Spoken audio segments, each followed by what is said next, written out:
Bonjour à tous, c'est Anne-Sophie pour Ciné Série Culture. On se retrouve aujourd'hui pour le 4e numéro du JT Série.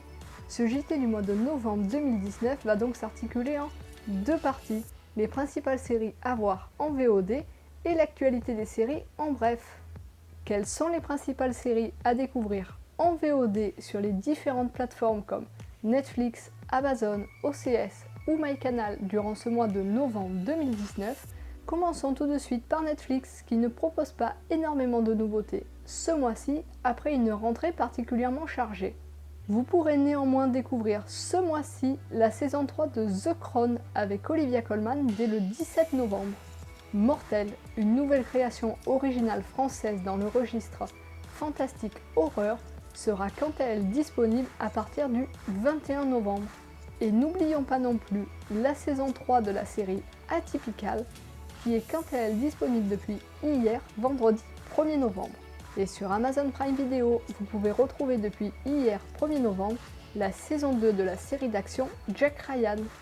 Ensuite, dès le 11 novembre, vous pourrez découvrir la saison 1 du spin-off de Suits, intitulée tout simplement Suits Pearson.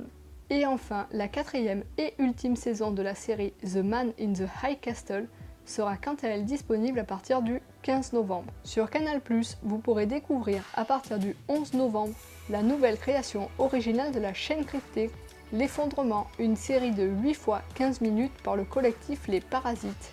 À partir du 18 novembre sur MyCanal, et ce dès le lendemain de sa diffusion US, ce sera au tour de la saison 7 de Ray Donovan d'être disponible. Et si vous avez raté quelques épisodes ou que vous souhaitez vous refaire l'intégrale de la série, sachez que les saisons 1 à 6 sont également disponibles sur MyCanal.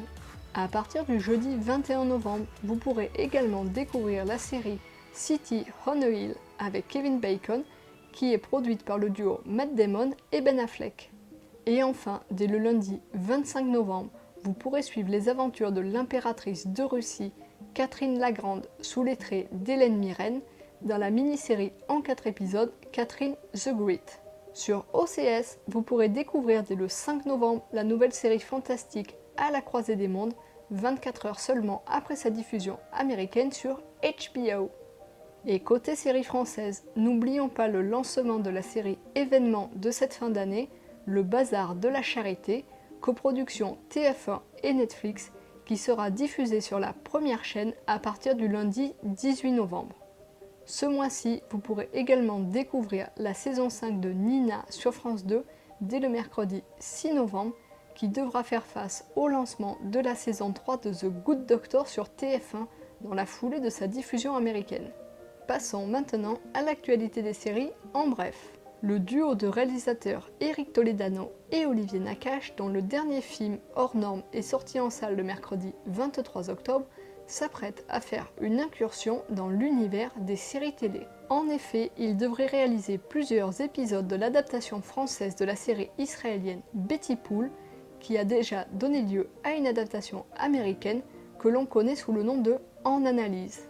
La version française, créée par David Elkaïm et Vincent Poimiro, à qui l'on doit notamment Ainsi soit-il, s'appellera En Thérapie, sera composée de 35 épisodes de 26 minutes et sera diffusée sur Arte.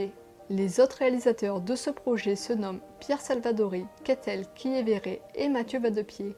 La série réunira toute une galerie de personnages interprétés par Tahar Rahim, Édouard Baird, Mélanie Thierry, Pio Marmaille, Anaïs de Moustier, Reda Kateb ou bien encore Carole Bouquet.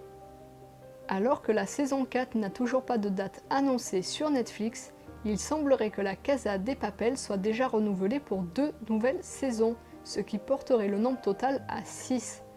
Et si vous habitez dans le sud de la France, le comédien Lucas Perros, qui joue le rôle de Marseille, sera présent au Héros Festival de Marseille le samedi 9 novembre. David Cronenberg, qui n'a plus réalisé de film depuis 2014, s'apprête à réaliser une mini-série pour Netflix intitulée Consumed. Il s'agit de l'adaptation de son propre roman sorti en 2016. Une partie de l'action de ce livre se passe à Paris et notamment à la Sorbonne. Reste à savoir si des comédiens français feront partie du casting. Et enfin, une série sur le super-héros de DC, Green Lantern, est en développement pour la plateforme HBO Max. On retrouve aux commandes de ce projet le scénariste du film Greg Berlanti. Reste à savoir qui succédera à Ryan Reynolds dans le rôle titre. Et voilà, ça en est fini de ce 4e numéro du JT Série. J'espère qu'il vous aura plu. N'hésitez pas à réagir à l'actualité dans les commentaires. Nous, on se retrouve le samedi 7 décembre pour le 5e numéro. Et en attendant, je vous dis à très bientôt sur Ciné Série Culture.